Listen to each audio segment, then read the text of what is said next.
പ്രിയപ്പെട്ടവരെ, മുകളിലുള്ള വീഡിയോകളൊന്ന് കണ്ടു നോക്കി.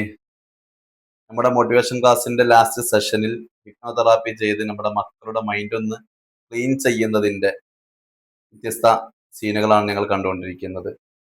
പല ആളുകളും ചോദിക്കാറുണ്ട്, എന്തിനാ കുട്ടികളെ കരയിപ്പിക്കുന്നത്? കുട്ടികളെ കരയിപ്പിക്കല്ല, കുട്ടികൾ കരയാണ്. എന്തുകൊണ്ട് കരയുന്നു? അള്ളാഹുവിനോടുള്ള സ്നേഹവും ഇഷ്ടവും അള്ളാഹുവിനോടുള്ള സാമീപ്യവും പറയുമ്പോൾ, മുത്തനബിയോടുള്ള ഇഷ്ടവും സ്നേഹവും മഹബത്തും പറയുമ്പോൾ, പ്രിയപ്പെട്ട ഉമ്മനോടും പ്രിയപ്പെട്ട ഉപ്പയോടുള്ള ആത്മബന്ധത്തെക്കുറിച്ച് പറയുമ്പോൾ അവരുടെ കണ്ണുകൾ നിറയുന്നു.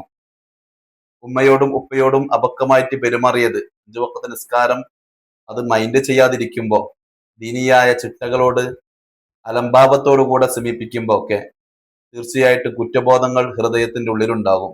ആ കുറ്റബോധങ്ങൾ കൊണ്ട് കണ്ണുനീർ ധാരധാരയായിട്ട് ഒഴുകുന്നു.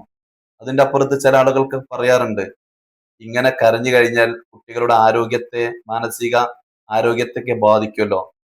അങ്ങനെ ബാധിക്കുന്ന അമിതമായിട്ടുള്ള കരച്ചിലോ അല്ലെങ്കിൽ അവരുടെ നിത്യമായിട്ട് കരഞ്ഞുകൊണ്ടിരിക്കുക, ഭക്ഷണം കഴിക്കാൻ വേണ്ട, അല്ലെങ്കിൽ അവരുടെ ശാരീരിക മാനസിക ആരോഗ്യത്തെ ബാധിക്കുന്ന ഒരു കരച്ചിലൊന്നും അല്ല, അതിന്റെ സന്ദർഭവുമല്ല. ചെറിയ രൂപത്തിലുള്ള കരച്ചിലൊക്കെ ആകാം.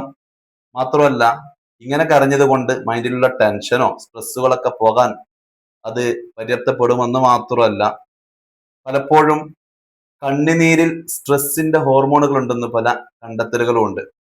അങ്ങനെ കുറ്റബോധം കൊണ്ടുള്ള കരച്ചിലാണ്. കുറ്റബോധങ്ങൾ കൊണ്ടുള്ള കരച്ചിലാകുമ്പോൾ ഭാവിയിൽ കുറ്റബോധം അല്ലെങ്കിൽ ഒരു കുറ്റത്തോട് അത് തെറ്റാണ് എന്നുള്ള ചിന്ത തീർച്ചയായിട്ടും ഭാവിയിൽ മോശം പ്രവർത്തനത്തിൽ നിന്നും അവനെ മാറ്റി നിർത്താൻ, കുട്ടികളെ മാറ്റി നിർത്താൻ കാരണമാകും. ഈ കരച്ചിൽ കഴിഞ്ഞാൽ തീർച്ചയായിട്ടും കുട്ടികൾക്ക് അല്ലെങ്കിൽ ആർക്കാണെങ്കിലും ഒരു സമാധാനം സൃഷ്ടിക്കപ്പെടുന്നു.